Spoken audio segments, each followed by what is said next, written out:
السلام عليكم ورحمة الله وبركاته. اللهم صل وسلم وبارك على سيدنا محمد وعلى آله وصحبه أجمعين. النهاردة إن شاء الله هعمل معاكم أحلى أكلتين. بصوا، في ناس كتير متحبش الكوسة، ممكن يحبوها محشي، ممكن يحبوها في البشاميل، ولكن ما بيحبهاش مطبوخة. النهاردة بقى إن شاء الله هنعملها بطريقة حلوة قوي، وهتكون طبيخ في الطاجن، والكل إن شاء الله هيحبها وطعمها لذيذ جدا.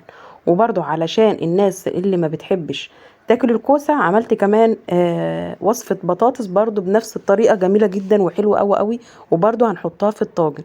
تعالوا بقى ما نمشي خطوة خطوة كده. شوف هنعمل ايه. نحط طبعا الحلة بتاعتنا على النار، وتحطي بقى المادة الدهنية. قلتلك المادة الدهنية على حسب ما انت بتطبخي، كل واحدة ولها طريقة في الطبخ. ممكن احط زيت، ممكن احط سمنة، اللي انت حباه بتحطيه. وطبعا بنحط الطبق اللي انتوا شايفينه قدامكم ده عشان احط عليه المعلقة، هحط عليه ايه مقصوصة، احط عليه اي حاجة في ايدي بقلب بيها، هحطها هنا علشان ما تدهوليش البوتاجاز. طبعا قلت لكم قبل كده ان في استاند للمعالق والحاجات دي بلاستيك عادي، ممكن بس خوفا انا انت تحطيه على البوتاجاز او حاجة فممكن يسيح او كده. بصوا بقى نسيت وعماله اعمل في ازازه الزيت، وازازه الزيت مقفوله اصلا لسه. ففتحتها ورجعت تاني ايه، حطيت شويه زيت وحطيت مكعب بس صغير سمنه. ونعمل ايه بقى، انا جايبه بانيه نقعاه في ليمون وخل وملح، يعني بقاله ساعه. وبعد كده مسكته قطعته قطع صغيره مكعبات، بقى عايزاه تعملي شرايح زي ما انت عايزه. وحطيت برضو زي ما انتم شايفين كده مكعب من السمنه، واسيبهم بقى يسيحوا كده ويسخنوا. وبعد كده ايه، انزل بقى بكميه البانيه. كميه البانيه زي ما انت شايفه التقطيع دوت، حبيت اعمله ايه متوسط، يعني ولا كبير ولا صغير، قطعته قطع صغيره. بصوا الوصفه دي وبالطريقه اللي انا بعملها دي هتحبوها جدا جدا جدا، وهتعملوها في الكوسه، وكل اللي ما بيحبش الكوسه هياكل الكوسه. يلا تعالوا بقى ما نشوف برضو هنعمل مع بعض ايه. هسيبها كده ايه، هنسيب البانيه يتشوح، نخليه كده كأنه متحمر. وبعد كده بقى ايه، نشوف هنعمل مكوناتنا ايه. وفي نفس برضو الوقت انا حطيت حلة على النار برضو، وحطيت المادة الدهنية بتاعتي، ونزلت برضو كمية من البانيه برضو بيتشوحوا في الحلة التانية، علشان برضو هعمل بنفس الوصفة بنفس المقادير بنفس الطريقة. هعمل البطاطس. ليه بقى هعمل بطاطس؟ طب ما انت عاملة كوس. لا، ممكن برضو في حد من اولادي ما يحبش طاجن الكوسة، فممكن ياكل من طاجن البطاطس. عامة ايه، عملنا للطرفين، ولكن في الاخر مش هقول لكم على النتيجة بقى لما تشوفوا الاخر. طاجن الكوسة اتنسف بالطريقة دي تحفة. زي ما انتوا شايفين، بصوا البانيه بقى عامل ازاي، متحمر خالص اهوت. وبعد هعمل كده ايه، همسك بقى بصل اعملها اقطعها قطع صغيرة برضو، وانزل بيها كده واشوحها واسيبها لحد ما ايه، ما تدبل خالص كده، او تخش على التحمير. زي ما انتوا شايفين هقلب اهو. وبرضه هوريكم برضه دلوقتي الحلة التانية بتاعة البطاطس. حط برضه اهوت حطيت المادة الدهنية، وبرضه كنت سايباها في نفس التوقيت اللي انا كنت بعمل فيه برضه الحلة التانية، وبعمل فيها البانيه. هتقولوا لي ليه؟ طب ما كنت عملتي حطيتي في حلة واحدة، وحطيتي البصل والبانيه كله وبعدين قسمتيهم. لا، انا حبيت كل حاجة تبقى بطعمها، وفي نفس الوقت عشان ولادي ما يشوفوش البانيه والبصل وكده مش هيصدق، هيقول لا يا ماما انت حطيتي الكوسه على البطاطس. فبحب بقى ايه استغنى كده عشان ما اجيبش وجع لدماغي. وقلت ايه، اعمل في كل حاجه في حله لوحدها عشان لما يخشوا على المطبخ يلاقوا دي لوحدها ودي لوحدها. وفي الاخر ما كنتش متوقعه خالص خالص ان هم هيسيبوا البطاطس وياكلوا الكوسه. بصوا بقى زي ما انتوا شايفين، خلاص بعد ما البصله اتشوحت مع البانيه خلاص، وحسيت ان هي خلاص داخله على التحمير، تنزلي بكميه الكوسه. هتسيبيها برضو لمده 5 دقايق ايه، تشوحها من ايه، كل لحد ما تدبل خالص الكوسه، بتلاقيها مديه لون اصفر خالص كده، او يا دوبك تدبل خالص. وبعد كده ايه، ننزل بكميه الطماطم او الصلصه بتاعتك. وبرده بنفس ما انا عملت هنا عملت البطاطس هنا. عملت البطاطس مكعبات لان مش عايزه في الطاجن تبقى إيه، البطاطس مدوره مثلا وشرايح البانيه مكعبات كده. انا عايزه البانيه زي البطاطس في المكعب بتاعها كده. بظبط لكم الكاميرا عشان اوريكم برده شكل الكوسه كده والالوانات بتاعتها كده. خلاص اهو بشوحها، سبتها لمده 5 دقايق. هنزل بقى بالطماطم. في ناس ممكن تحط صلصه، مفيش اي مشكله. الناس اللي بتحب الصلصه حطي صلصه مفيش مشكله، لكن انا بحب الطماطم الفريش اللي انا خلطاها، بعملها على طول زي ما انتوا شايفين كده.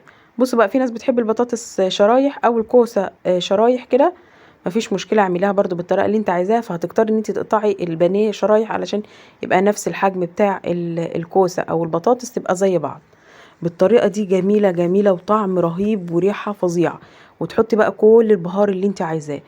فلفل بقى، الكمون، مكعب المرق. في ناس كتير قوي بتقول مكعب المرق، لقيتهم كاتبين لي كتير مكعب المرق خطر ومش عارف ايه وكده. بس يا جماعه ما نقدرش نستغنى عنه.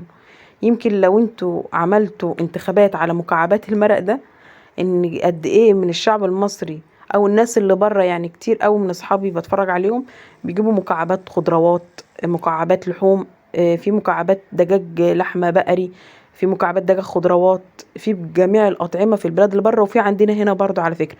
بس المتاح عندنا اللي هي المكعبات اللي هي العاديه، اللي هي الماجي، اللي هي بتبقى مرسوم عليها دجاجه دي او الفرخه دي. دي يمكن اكتر حاجه كل الشعب المصري هنا. بقول لكم لو عملنا انتخابات، المكعبات الدجاج ده يعني ايه، هتكسب. هتكسب والله، مش بقول لكم كده. بصوا بقى، كل البهارات اللي انا عايزاها حطيتها. اي بهار انت عايزاه او انت بتحبيه في الاكلات بتاعتك والطعم اللي انت عايزاه بتحطيه. وكده خلاص هسيبهم بقى بس يدوا غلوتين اتنين.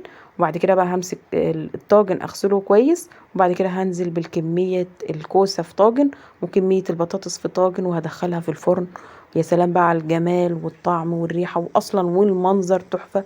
وزي ما قلت لكم قبل كده، الحاجة الفخار صحية صحية صحية. يعني لو انا قادرة اطبخ كمان في الطاجن مباشرة، كان هيبقى احسن واجمل واطعم. ولكن بقى ايه، انا بخاف عشان كذا مرة عملت في طاجن فعمل مني فرقع مني، فمش عارفة ليه. فقلت لا خلاص، هعمل بقى الاول في الحلة وبعد كده هنزل في الطاجن. زي ما انتوا شايفين يا دوبك اديت هضرتين اهوت. مش عايزة صوص كتير، انا عايزة طاجن طاجن كده زي اللي بيجي من بره. وبعد كده ادخلهم في الفرن. كده حطيت البطاطس، هبتدي احط بقى كمية الكوسة كمان. الكوسة تحفة. واصلا يعني الصوص بتاع الكوسة والشكل، تحس ان هي احلى من البطاطس. هو عامة الاتنين طاجن تموا، بس كان الاكترية الكوسة. ما توقعتش، انا قلت الكوسة انا اللي هاكل منها بس، فلقيت كل الكوسة اتاخدت خلاص. زي ما انتوا شايفين، بصوا الجمال اصلا ولون الكوسه. يا دوبك اديت هضرتين اتنين بس عشان تكمل سواها في الفرن. وعلى فكره الكوسه ما تسويهاش قوي عشان ما تبقاش مهريه، خليها يعني ايه، يا دوبك هتخش على السوا فاطفي عليها. تدي طعم وبتكون مغذيه وحلوه. على فكره الكوسه حلوه قوي قوي للاطفال كمان، يعني حاجات مغذيه. يعني دايما الدكتور يقول لك اعملي شوربه خضار. شوربه الخضار هي ايه يا جماعه؟ كوسه وبسله وجزر وبطاطس، فاصوليا خضراء. الحاجات دي كلها، الحاجات دي جميله جدا. والكوسه دي اللي فوائد كتيره قوي قوي. ده احنا يعني اللي يعني مش عارفه ليه بنسمع كلام اولادنا، المفروض ندخل الكوسه في كل حاجه. بصوا انا لما بعملها محشي بتتاكل. يعني لما بعمل الكوسه محشي بتتاكل. ليه بقى ما بنطبخها بيزعلوا؟ ما نش فاهم. وكل ما اسال حد انا عملت طاجن كوسه يقول لي ليه يا جماعه ليه؟ ليه؟ جميله وتحفه وطعمها جميل جدا ولذيذه ومسكره. واقول لكم بقى على حاجه حلوه قوي قوي في الكوسه دي. لما تيجي تملحي الكوسه حطي شويه ملح صغيره. طبعا احنا بنحط ايه، سنه سكر عشان الحموضه وكده يعني. فحطي شويه ملح صغيره، ما تحدقهاش عشان تحسي بالسكاره بتاعه الكوسه. لكن لو انت حدقتيها مش هتحسي بسكاره الكوسه خالص نهائي. فاهميني؟ كده بقى خلاص اهوت. انا عبيت الاتنين طاجن وهدخلهم بقى ايه، في الفرن يتشمعوا كده ويدوا وش حلو. وبعد كده نخرجهم مع بعض وتشوفوهم في الاخر. هنعمل بقى ايه جنبهم؟ رز بالشعريه. الحاجه المعتاده. عايز تعمل رز ابيض، في ناس بتحب الرز الابيض قوي، لكن ولادي بيحبوش الا الرز بشعريه. حط بقى شويه من الزيت، وتحطي كميه الشعريه وتحمريهم كده لحد ما يبقى لونهم ذهبي. وتكوني شاطفه الرز بتاعك كويس وتنزلي عليهم وتشوحيهم. وعايزه بقى الرز بتاعك ما يتلعبكش، ما تحطيش ميه كتير. تمسكي الرز الرز تشوحيه كويس جدا. كده بوريكم المشبك لما بيفيد مني شويه شعريه او حاجه ببرم الكيس بتاع الشعريه. طبعا انا عندي منظم للشعريه، بس ساعات بقى ايه بيبقى المنظم مليان او حاجه، فبروح جايه ماسكه الكيس من فوق برمه وحاطه فيه مشبك. اي نوع يعني اي مشبك من عندك كده، اللي هو بتاع الغسيل اللي بننشر بيه الهدوم، هيقفلك الكيس كويس جدا ومش هيخش فيه اي حاجه. ومش هيقع منه الشعريه ويبوظ لك الدرج او الحاجه اللي انت حاطه فيها. كده خلاص بقى اهوت، الشعريه بتاعتي اتحمرت. اوعوا تنسوا مكعب المرق اللي احنا بنقول خطر خطر. هو ربنا يسترها. وانت اصلا لو فكرتي وقعدت كده مع نفسك وشفت الخضروات والاكلات والحاجات، كل حاجه يقول لك لا ده غلط، لا ده مش عارف ايه، لا ده فيه كذا، لا ده مرشوش، لا ده دوت بيتسقي من ميه مش عارف. يعني احنا لو واصلا الميه اللي بنسقي بها الاكل واللي احنا بنشربها والله العظيم وحش. يعني كل حاجه فربنا هو اللي بيسترها، يعني مش البني ادم يعني. بصوا كده بقى خلاص الاكل، سيبكوا بقى من الكلام ده. بصوا الجمال، جمال والطعامه، حاجه كده فاخر من الاخر. يا رب يكون الفيديو عجبكم، يكون عند حسن ظنكم، والسلام عليكم ورحمه